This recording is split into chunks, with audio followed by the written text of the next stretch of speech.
El día de hoy vamos a ver la siguiente proposición que nos dice lo siguiente. Para un grupo G, con su operación y con 1, las siguientes condiciones se satisfacen.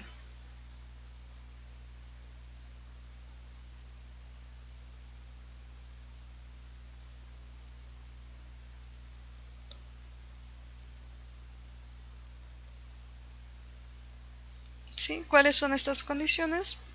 La primera es que si H es un subgrupo de G y es tal que el índice de G en H es 2, entonces sucede que G inversa, este conjunto, es igual a H. Y esto es para todo G que esté en G. Y la segunda condición es que si G es finito,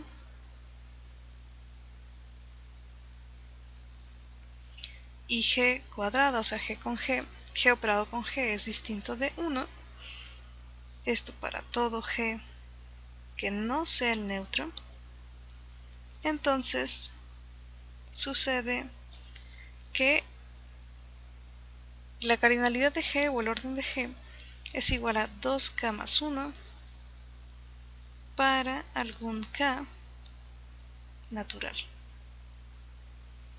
¿Ok? Entonces vamos a ver la prueba de estos dos incisos. Bien. Para la prueba del primer inciso vamos a supongamos que existe un H subgrupo de G tal que tenemos que el índice es 2. ¿Ok? Entonces, ¿qué sabemos sobre el índice? Recordemos que el índice de un subgrupo sobre un grupo es igual a la cardinalidad de este conjunto, de las clases laterales izquierdas o bien las clases laterales derechas, ¿no? Ya habíamos visto que también coincidía con la cantidad de clases derechas que tienes, ¿sí? Entonces, si tenemos que el índice es 2, significa que tenemos dos clases laterales izquierdas y también tenemos dos clases laterales derechas.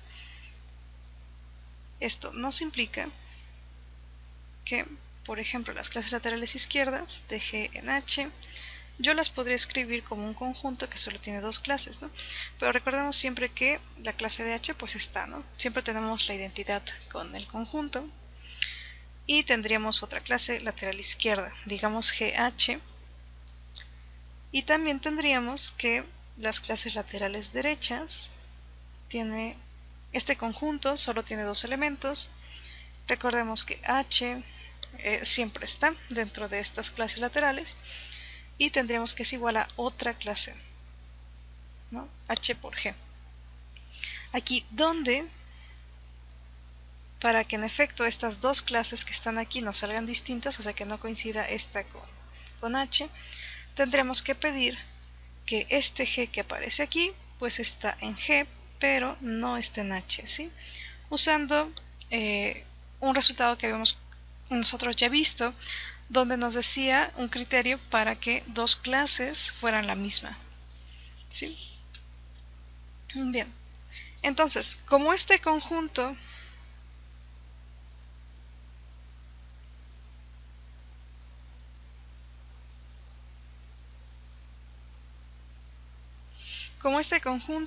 el de las clases laterales izquierdas, tiene dos elementos al igual que este conjunto que aparece aquí, y tenemos además que tanto el conjunto de clases laterales izquierdas como el conjunto de clases laterales derechas forman una partición. Esto nos implicaría que, así como con un dibujo, o sea, aquí tenemos G, ¿sí? Si tomamos las clases izquierdas, sabemos que esto es una partición, entonces en este caso solo tenemos dos, entonces nos parte a G en dos conjuntos. Aquí está la clase H, y aquí tendremos la otra clase, la GH. ¿Ok? Y de igual forma, si nosotros nos fijamos ahora en las clases laterales derechas, pues aquí tenemos G, tenemos las clases laterales derechas, y esto nos parte de nuevo G en dos conjuntos, H y la clase HG. ¿Ok? Pero bien, es una partición y fíjense que en ambas particiones hay un conjunto en común que es H. ¿Sí? Está tanto en las clases laterales izquierdas como en las clases laterales derechas. Entonces, el otro pedazo, que sería GH, sabemos que nos tiene que dar todo G. También HG nos tiene que dar todo G cuando lo juntamos con H. Y es una partición, son disjuntos, ¿no? HG es disjunto de H, GH es disjunto de H, y como forman una partición, tendríamos que estos dos pedazos, los que aparecen aquí, en morado, GH, tiene que coincidir con este pedazo HG, ¿sí? Justo porque es una partición. Y tienen en común, pues, el otro pedazo de la partición, que es H. Entonces de aquí obtenemos que GH tendría que ser igual a HG, ¿sí? Para el mismo G. Y esto para todo G en G. ¿Ok? Entonces, bueno, si esto sucede, de aquí ya podemos inferir que GH, G inversa, es igual a H, y esto para todo G en G. ¿Sí? En teoría lo podemos usar para todo G que no fuera el neutro, pero justo cuando tomamos el neutro, pues también se da la igualdad. Bien, si, si G tiene orden 1, no tenemos nada que probar, ¿no? ¿Sí? Sí, o sea, el caso cuando el orden de G es 1, sería G el grupo trivial, y pues en automático se cumple, ¿no? El consecuente de esta implicación. ¿Sí? Entonces vamos a suponer que, entonces supongamos que el orden de G es mayor que 1. ¿Ok? Entonces como es mayor que 1, podemos nosotros tomar un elemento G1 que está en G y que no es el neutro. ¿Sí? Ahora, dado que G2 es G1 al cuadrado, es decir, esto que es G1 operado con G1, esto es distinto de 1, se tiene que G1 es distinto de su inverso. ¿Sí? Si fueran iguales, pues tendríamos que, o sea, si G1 fuera igual a G1 inverso, multiplicamos por G1 en ambos lados.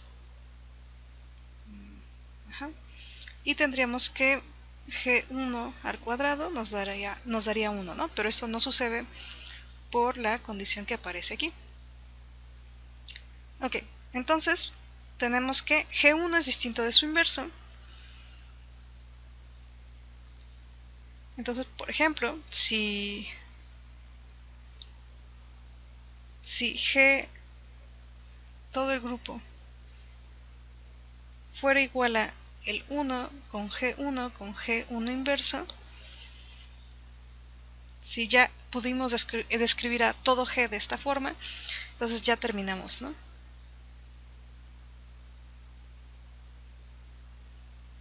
Y esto ya que pues el orden de G sería 3, que se puede ver como 2 por 1 más 1. ¿Sí? Que es así como nos lo quiere describir el segundo resultado. Bien, esto pasaría si ya G fuera de esta forma, ¿no? Si suponemos que G contiene de manera propia a este conjunto, es decir, hay más de estos elementos que estamos describiendo, ¿sí? Entonces debería existir otro elemento, digamos G2, que no está en este conjunto, que está en G, pero que no es ni el 1, ni G1, ni G1 inversa, ¿sí?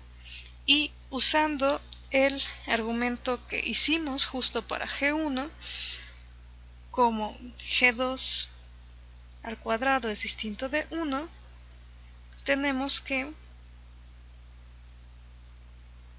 G2 es distinto de G2 inversa, es distinto de su inverso, ¿sí? Y aquí viene una observación.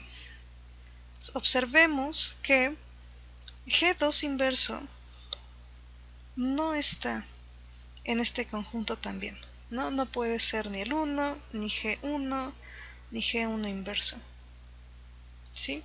Y esto es ya que G2 no está en este conjunto. ¿Ok? Por ejemplo, imaginen que quieren hacer una comparación así pequeña, ¿no? Si por ejemplo G2 inversa fuera igual a G1, ¿sí? O sea que estuviera en este conjunto, tendríamos que G2 inverso inverso será igual a G1 inverso, pero G2 inverso inverso es G2, ¿no? Entonces estaríamos obteniendo que G2 es G1 inverso, entonces estaríamos contradiciendo esta parte, ¿sí? Que G2 no era ninguno de esos tres, ¿ok? Y se puede checar así con cada uno de ellos y al final obtener lo que estamos afirmando en la observación en verde. Ok, entonces G2 no está en tu conjunto de tres elementos, el que tiene el 1, a G1 y a G1 inverso, y tampoco G2 inverso. Entonces estos dos son elementos nuevos en tu conjunto, ¿sí? Entonces tenemos que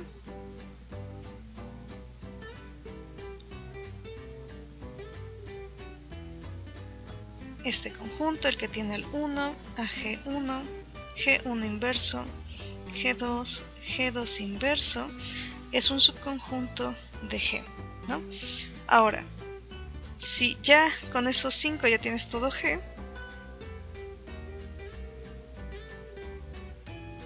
¿sí? Es decir, que ya G sea este conjunto, entonces tenemos que, pues en efecto, el orden de G pues se puede ver como 2 por 2 más 1, ¿no? Y ya habríamos acabado en este caso. Ahora, si esto no sucede, ¿sí? Es decir, que G contenga a este conjunto pero de manera propia, al que tiene el 1, a G1, G1 inverso, G2, G2 inverso, entonces repetimos el proceso anterior.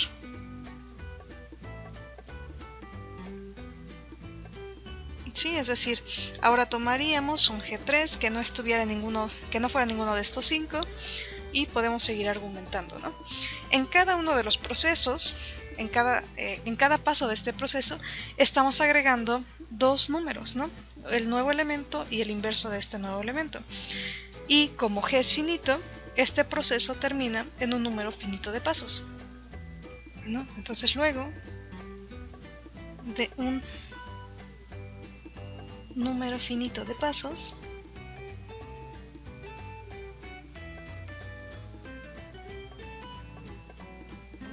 obtendríamos que G se puede escribir como 1, G1, G1 inversa, G2, G2 inversa, y así sucesivamente hasta GK, GK inversa, y así pues también el resultado se sigue porque G, el orden de G, la cardinalidad de G sería de esta forma, 2K más 1. ¿Ok?